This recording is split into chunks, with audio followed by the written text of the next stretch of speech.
Hello and welcome. I'm your host, Darshawn McAway. You're tuned in to WOW Podcast. By all means, go to wowpodcast.me. That's WOWPODCAST.me.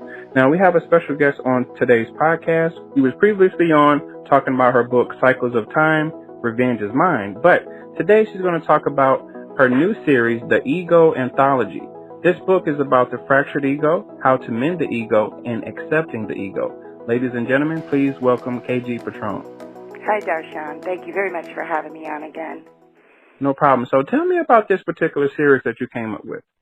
This series, it's a poetic journey, healing through words, and it focuses on mental health and just trying to raise awareness, provoke thought, and get people talking. It covers many, a variety of topics, bipolar, anxiety, just being fearful, as well as PTSD, OCD, domestic violence, rape. It's a slew of emotions. So why did you decide to do it in poetry form? I just feel, for me, it was easier, I was working through some of my own stuff, and it was a way for me to express myself without getting into great detail. You don't really sometimes want to go through the whole story again. And this is just like a rough version, a shortened, clip note, if you would. Mm-hmm. And it really did. I found it very healing for myself. So the book, The Fractured Ego, can you just give me a little snippet of what that book is about? What does that really touch on? The Fractured Ego touches on a lot of different emotions, yelling at abusers, rape, broken heart, heartache, divorce. Also has some tributes to the Twin Towers. It also has a tribute to soldiers from Vietnam. It also has some memorial pages in the back of the book of some eulogies that I wrote to my mother who had passed in 1995.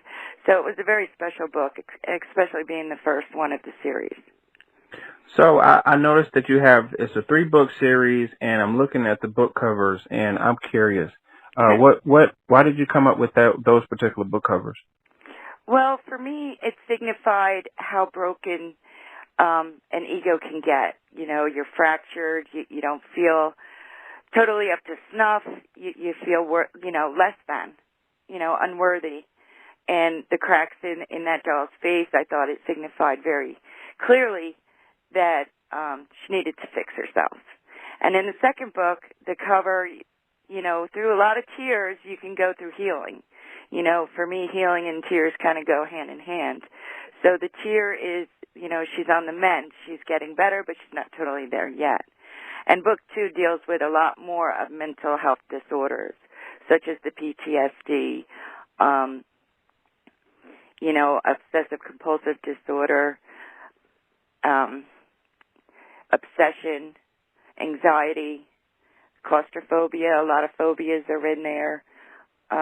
So it was just a healing process. And then in book 3, you could tell the doll on the cover is a little more pretty, a little more back to who she used to be or who she should be, feeling value and having her self-worth back and just learning to accept herself as she is with all her flaws. So at this particular stage in your life, I'm sure when you were writing it, you were going through a tough time. Since it's completed, are you healed or are you still going through a healing process? I think it's, life is always healing. You always try to be better than you were the day before. I think it's a constant, especially when you suffer from mental health. Depression is just always there lingering in the back. So you have to be, real active into keeping it at bay. So it's a constant healing process. It's a daily, reprieve. Now, it would be remiss of me not to ask this question, but so this is WOW Podcast, and one of the things I love to ask is, what was that wow moment when you figured out that, hey, I need to put this out to the world? What was that moment for you? That moment, I think, came for me is there was something that I read that Stephen King had said, and it was we're all as sick as our darkest secrets. And for me, it was something that I held inside for a real long time. So book one, getting things out without face-to-face, confrontation with someone, I was able to yell at these abusers, and put my words out there without really having to get in any conflicts. I don't like conflicts at all. Right. So for me, it was a wow moment, and just the stigma of mental health is really traumatizing to me, and I see it every day, and I know people who need treatment don't seek treatment because they don't want to be labeled, because to be labeled to me is just telling me that there's no cure, I'm never going to be healed, and that's just not true. Mm-hmm. It's not true, because people can get a better quality of life with assistance, with help, by talking about it, and especially having a good network around them.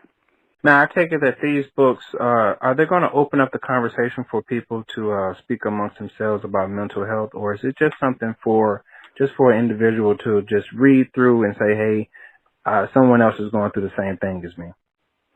I think it's more of I'm not alone. These Okay. are feelings we all have in common if we suffer from these kind of maladies, or phobias or syndromes, if you would.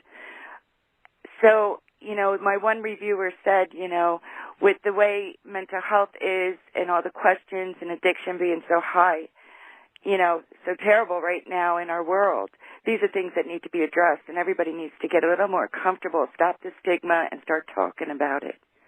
You really need to open, the conversation needs to start opening up. Right.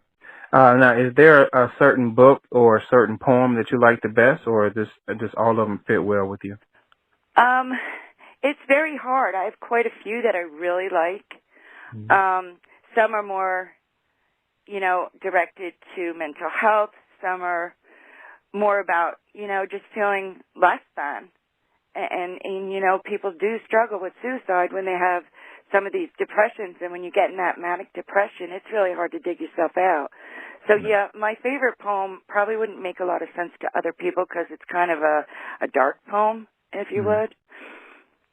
But, yeah, Remorseful Me is definitely my personal favorite. Well, do you mind just giving the listeners just a few words of encouragement to, help them through their situation? I know we're talking about the book, and it's going to be great to pick it up and read through it. But, as a person yourself that's struggling with certain things, what's something inspirational you'll tell somebody who could be listening? If you're listening and you're suffering in silence, you really need to reach out to people near you. Let them know how you're feeling, and get people you trust under your belt, to stand behind you. Reach out for professional help if needed. Even medication at times is needed.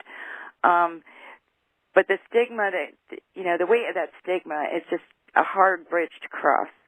And we need to just, it's all about self-acceptance. And I think that's why my books were made public, because I do accept my flaws.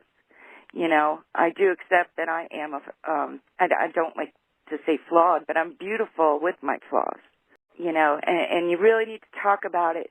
You can't keep it, you can't keep it in the dark, because it'll only just fester and get worse. So let's tell the listeners where they could, learn more about you, reach out to you, buy your books, and, follow you on social media. Oh, perfect. I have a blog. It's Literary Arts by K.G. Christine Gale Petrone. You can find any of my books on Amazon. I'm also on All Author. I'm also on Goodreads. I'm on Facebook. I have a Literary Arts page on Facebook, and I'm also on Twitter. So you can and I'm also on Instagram. So you can find me almost anywhere. Just type in KG Petrone in the browser, and you'll get a list of me. Awesome. Well, you're listening to WOW Podcast. We're speaking to author KG Petrone. She's speaking to us about her poetic journey, Healing Through Words, the Ego Anthology. She came out with books such as The Fractured Ego, Mending the Ego, and Accepting the Ego. KG Petrone, thank you so much for being on WOW Podcast. Oh, thank you so much.